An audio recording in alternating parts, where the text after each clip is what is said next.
Welcome back to the Red Dice Diaries. I'm your host, John, and for this episode I'm asking, could I go back to old school manual play?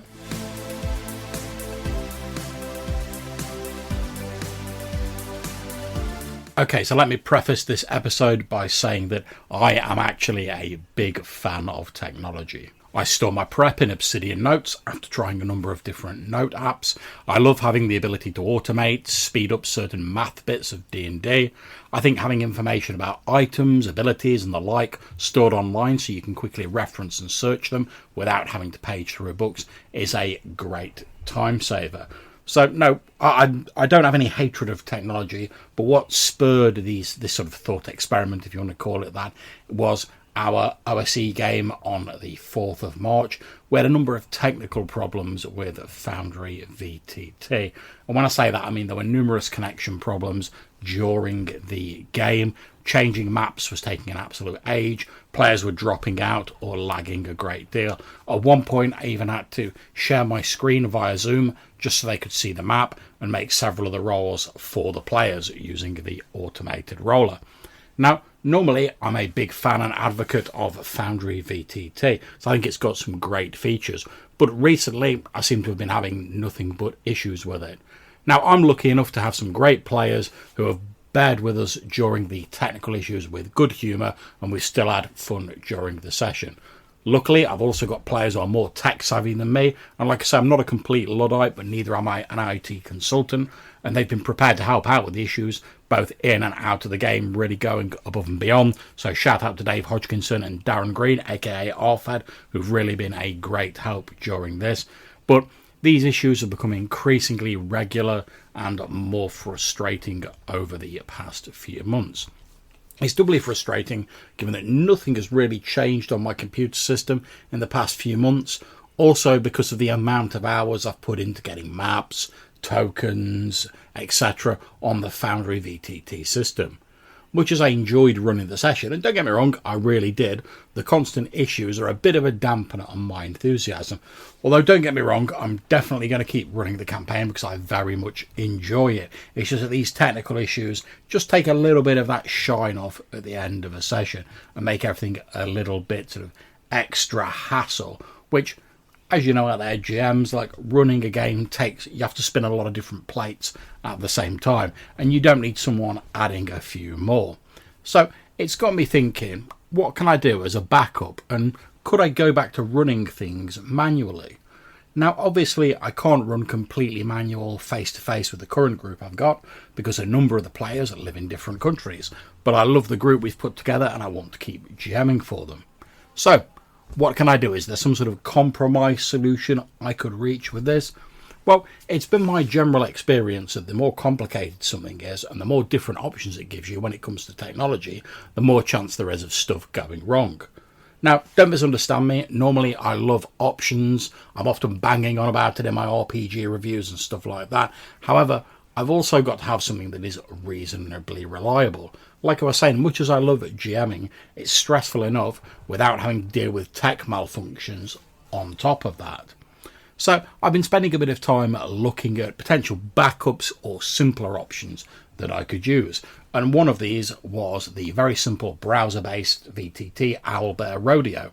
I'm currently playing in a drop-in Sunday OSE game run by the author Gavin Norman, he of Necrotic Gnome fame, and we use Owlbear Rodeo for that. It basically has a dice roller, allows you to import graphics as map, and slide little tokens around on it. That's pretty much all it does. And in fact, my old mate Pete Jones of the Dragons Are Real podcast did an excellent video talking about Owlbear Rodeo a while back. I'll put a link to his video down in the description. So, the day after the session, which was actually today as I'm recording this, because I'll record a bit ahead, I had a tinker with Owlbear Rodeo, and thanks again to Darren Green for helping me give it a test run, and I was able to create a version of the main campaign map from our Smoke and Snow game in about 10 minutes. Now don't get me wrong, it doesn't look quite as snazzy, it doesn't have any extra functionality or anything like that. Obviously I can't store character sheets, monsters, items, or automate stuff with macros, but it's a reasonably good looking version of the map. It's let me put tokens on there to like notate where places are and to represent the player party and stuff like that. and it's got a really simple user interface. I was able to pretty much pick it up without reading any instructions on it. It just seems to all work together, and like I say, it's a little bit limited, but what it does very well. And this got me thinking, well, could I combine Owlbear Rodeo with other simple tools? So not going completely manual, but just simplifying and streamlining down a few things. Because as I've said, if there's less potential avenues for things to go wrong, I'm all in favour of that. So I'm not sure if I'm going to use Owlbear Rodeo as my main VTT, because I do like the automation options and stuff like that.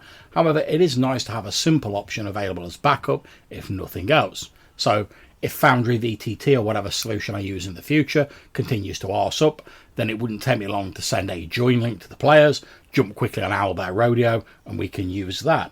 And since my streaming software just captures my second monitor, as long as I'm in the browser window on the second monitor, I pretty much don't have to change any of my streaming stuff.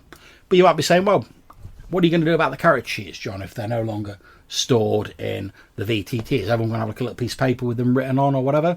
Well, again, I didn't want to have like little bits of paper flying around everywhere. So again, I've gone for like a bit of a compromise. I've just set up a simple Google Sheet on my Google Drive, a little bit of a spreadsheet that has a worksheet with all the player character sheets on it. And luckily OSE isn't a ridiculously complicated game, so setting that up didn't take long. And then there's a second worksheet which we can use to put the stats for retainers on.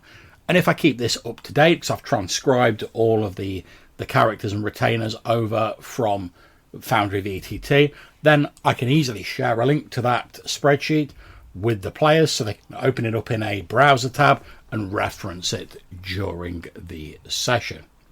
So what about all the other stuff that FoundryVTT does? What would I do with that? Well, most of the monster stats I use are either straight from OSE, or I have them written down in my Obsidian Notes vault, so I could pretty easily access them. I mean, we might have to look up rules, details for items, and do a bit more basic math, but generally, as long as the players know the stuff on their character sheets, I can no doubt handle all the NPC stuff. There'll be a little bit of a period of adjustment, because we're all used to the sort of automated bits and pieces and all the extra little widgets and stuff you can have running on a VTT. But, well, we all sort of started off, most of us, like playing before the internet age and before we had loads of stuff on computers, so it shouldn't be too difficult. Like I said, we're not going entirely back to basics, we're just sort of streamlining things down a bit. So my plan going forward for Smoke and Snow and for my games in general is, for the next session we're going to try and use FoundryVTT with 95% of like the various optional modules and stuff disabled, just to see if that helps. If we start having loads of problems again during the session, I'm going to quickly send the players the link to the Google Sheet and Owlbear Rodeo, and we will jump onto that and use that for the session. And if this happens a few times, then we'll potentially look at transferring over to that as a more permanent solution. Now, as is often the way with this sort of thought experiment, it's more sort of turned into a thought avalanche for me, where I've been sort of mulling it over all day since we had the session, and it started me off down a few other avenues of thought, and it's got me thinking about whether the sort of streamlining of my applications could be taken even further. For example, I've got a paid Zoom account at the moment that I use for, well, I use it for Johannes's Burning Wheel game and for my Smoke and Snow OSE campaign, and whilst it works really well, I've been trying to streamline my expenses recently, what with the cost of living and seemingly everything else going up in price. So I'm wondering, do I really need that paid Zoom account? Now, unfortunately, because I've had to streamline down a bit, I've had to stop supporting a number of Patreons and the like to try and save a bit of money. And it occurs to me that, well, the video and audio capabilities of Discord, which is obviously free, have come on in leaps and bounds over the last few years. I mean, we're using Discord exclusively for the OSE game that Gavin runs, and it works pretty well. So I've started to think, well, perhaps I should scrap my Zoom subscription and just use Discord. After all, it wouldn't take much to set up a small server, invite the players to it, have a video/voice room on there, and we just run it out of that. Again, if I can put it on one of my monitors, I can capture that specific screen instead of the Zoom screen, and it shouldn't have any problems for my streaming software. So, but who knows, we'll see in the future.